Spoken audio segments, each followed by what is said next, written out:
పాప అంటుందన్నమాట 45 రూపీస్ చేసుకోండి మేడం, 50 కాదులే 45కి ఇస్తానంటుంది. అంటే 45 ఎట్లా, నువ్వు మరీ అసలు ఏం తగ్గించట్లేదు అది ఇది అంటే, ఈ లోపల వెనకాల బాబు ఉంటాడు, వెనకాల ఆ బుజ్జిగాడు ఇట్లా ఇట్లా చూసి నవ్వుతుంటాడు అనమాట. ఈ పాప ఈ చిన్న పాప, ఈ 10-12 ఇయర్స్ పాప వెళ్ళి వాడిని ఆడిస్తూ ఉంటుంది అనమాట. ఆడిస్తూ ఆడిస్తూ అప్పుడు ఈమె అంటుందన్నమాట, చూస్తుంది వాళ్ళిద్దరు కాస్త ఎమోషనల్ గా ఉంది అమ్మాయి అని చెప్పి చూసి, నీ తమ్ముళ్లే కదా, నీ తమ్ముడు లాంటి వాడే, వాడి కోసం ఇవ్వచ్చు కదా, 40 రూపీస్ చేసుకో అని చెప్పి అంటుంది.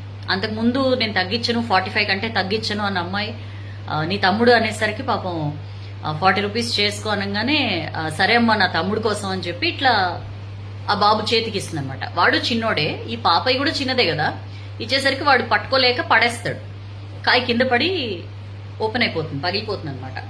ఆ అమ్మాయి వెంటనే అరే అరే ఒక నిమిషం అని చెప్పి పరిగెట్టుకుంటూ వెళ్ళి